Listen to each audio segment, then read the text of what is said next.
तीर आपके पास है, धनुष आपके पास है, आप खुद हो, लक्ष्य पे आपने निशाना जमाए हुए बैठे हो और बिल्कुल कि हाँ बस मैं तीर छोड़ूंगा और लक्ष्य को वो तीर जाकर भेज देगा।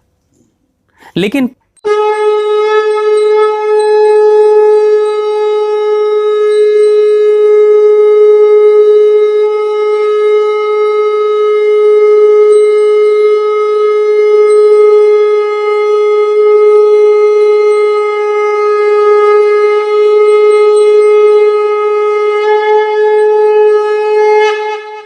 ओम श्री कालिके शुभदेवी सूर्यकूट निवासने रक्षमार्तमहमाय विश्वरूपे नमस्तुते। मेरे मन में हमेशा ही एक कन्फ्यूजन की स्थिति रहती है कि भाग्य और कर्म में क्या भेद है। कभी ऐसा लगता है कि भाग्य प्रधान लाइफ है या कभी ऐसा लगता है कर्म प्रधान लाइफ है। भगवान दोनों का अस्तित्व है, दोनों का एग्जिस्टेंस है, लेकिन कन्फ्यूज़न तब होता है जब इंसान भाग्य के बारे में सोचता है तो भाग्य वो जो अज्ञात है, कुछ पता नहीं, या फिर वो ऐसे ज़िंदगी में सामने प्रकट होगा जो कोई सरप्राइज़ की तरह होगा, जिसके लिए इंसान मानसिक रूप से तैयार नहीं है, तो उसको हम अक्सर भाग्य समझ लेते हैं। जबकि भाग्य का मतलब है कि हमारे कर्मों के समूह का जो अंतिम परिणाम होता है वही भाग्य होता है। यानी जो कर्म हम कर रहे हैं, जिस डायरेक्शन में कर्म कर रहे हैं, उसके अनुसार से कुछ खास रिजल्ट्स हमारे पास आएंगे। रही बात इस पूरी प्रकृति ब्रह्मांड या ईश्वरीय सत्ता की, तो ईश्वरीय सत्ता हमेशा आपके पास ऐसी संसाधन या स्थितियां सामने लेकर आई हुई है जिसमें कि आप स्वयं सेलेक्ट कर सकते हो कि आपको किस डायरेक्शन में जाना है। जैसे अगर कोई छात्र अगर मैट्रिकुलेशन के बाद वो सोचता है कि मैं कॉमर्स की पढ़ाई करूँगा, या कोई चाहता है कि मैं आर्ट्स की पढ़ाई करूँगा, या कोई बच्चा है जो साइंस की पढ़ाई करना शुरू कर देता है, तो जैसे ही उसने सब्जेक्ट का सिलेक्शन किया तो उसको देखने मात्र से कोई भी अनुभवी इंसान ये कह सकता है कि अगर उसने साइंस लिया है और साइंस की पढ़ाई वो कर रहा है तो हो सकता है आने वाले टाइम में वो इंजीनियर बनेगा, या आने वाले टाइम में अगर उसने बायो के साथ किया है तो वो मेडिकल फील्ड में जा सकता है।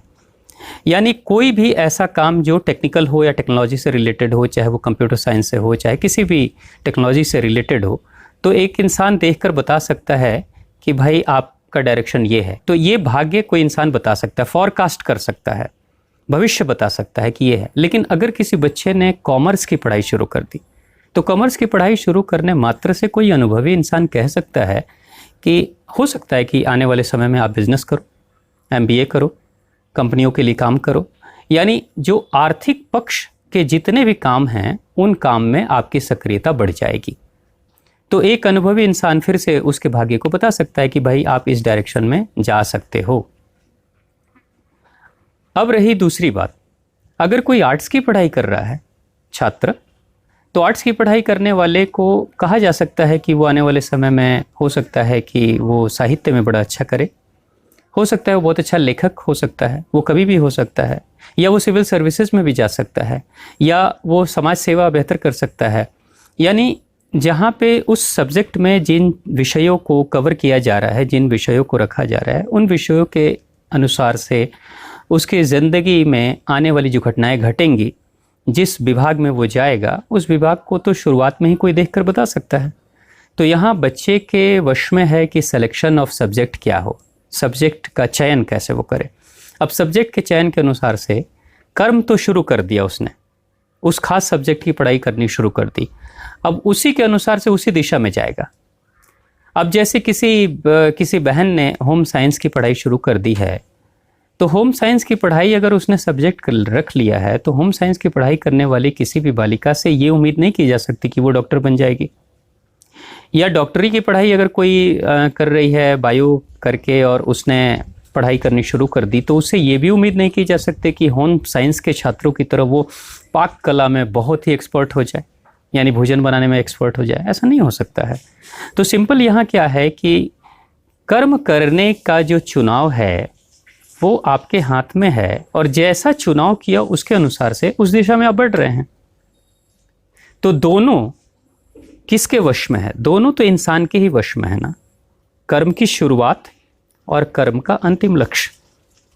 जैसे आपने सोचा कि मुझे एक घर बनाना है, तो घर बनाने की जैसे आपने शुरुआत की और घर बनाने की दिशा में आप फिर नौकरी करोगे, बिजनेस करोगे या जो भी काम करोगे, तो उस काम के अनुसार से आप घर बनाने के ही दिशा में आगे की तरफ बढ़ रहे हो, क्योंकि पैसा भी कमाना घर बनाने वाले टारगेट को पूरा करने की दिशा में ही पैसा भी आप कमा रहे हो।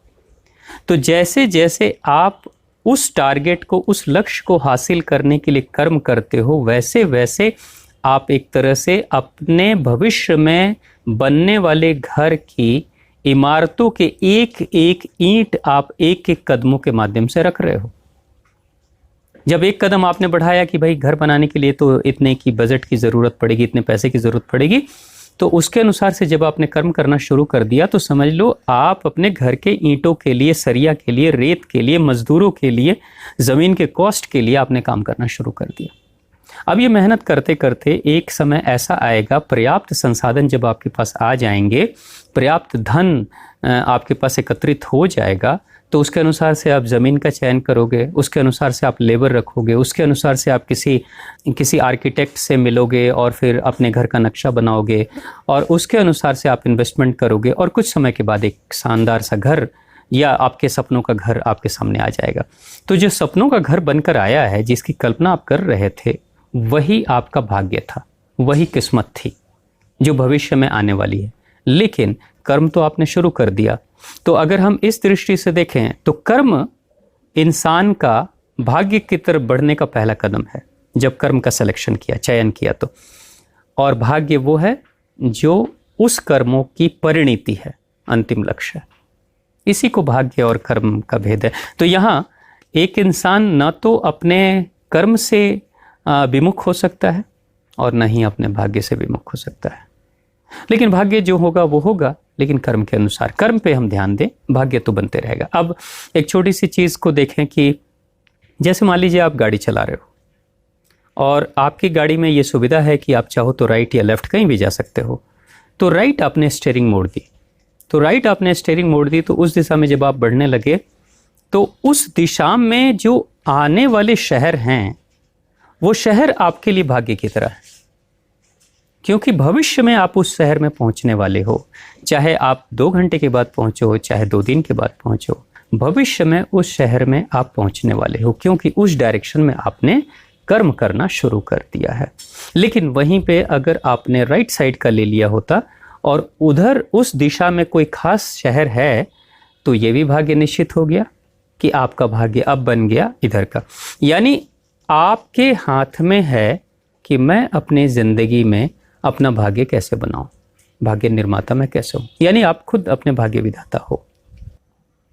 इस तरीके से एक मतलब बात और दिमाग में आ रही है कि लोग कहते हैं कि मेरा भाग्य, तो यहाँ पे मेरा भाग्य जैसे शब्द का तो कोई अस्तित्व ही नहीं है, फिर तो कुछ नहीं, इट इज़ नथिंग। मेरा भाग्य तेरा भाग्य कहने से ज़्यादा बेहतर है कि मेरे कर्मों की परिणति ये है, अंतिम आपके कर्मों की ये है। बहुत खूब, बहुत खूब। अगर आप एक तीरंदाज हो, तीर चला रहे हो, तीर आपके पास है, धनुष आपके पास है, आप खुद हो, लक्ष्य पे आपने निशाना जमाए हुए बैठे हो और बिल्कुल कि हाँ बस मैं तीर छोड़ूंगा और लक्ष्य को वो तीर जाकर भेज देगा। लेकिन पता चला अचानक से हवा चल गई, या फिर वो जो टारगेट जिसके ऊपर आपने लक्ष्य लगाया है वो उस जगह को परिवर्तित कर दिया, तो तीर तो आप चला ही रहे हो, धनुष आपके साथ है, आप खुद भी हो, प्रयास तो आपने सब कर लिया, लेकिन फिर भी वो तीर भेद नहीं पाया उस लक्ष्य को। तभी तो कहते हैं कि मेरे भाग्य में नहीं था। भाई कर्म ही मेरे भाग्य में है। एक इंसान के भाग्य में, एक इंसान के जीवन के लक्ष्य के रूप में कर्म ही है। भाग्य क्या है वो उस पे छोड़ो। अगर आपने लक्ष्य के ऊपर बहुत आपने ध्यान देना शुरू कर दिया ना, तो आप कर्म नहीं कर पाओगे। इसलिए भगवान श्री कृष्ण कहते हैं तू कर्म कर, फल की चिंता छोड़, क्योंकि फल मेरे पास है। जब वो हमारे वश में नहीं है तो क्यों उसके लिए टेंशन करना। तो इंसान को ज़रूरत नहीं है कि भाग्य की वो चिंता करें, कर्म की चिंता करो, भाग्य तो निर्माण होते चला जाए।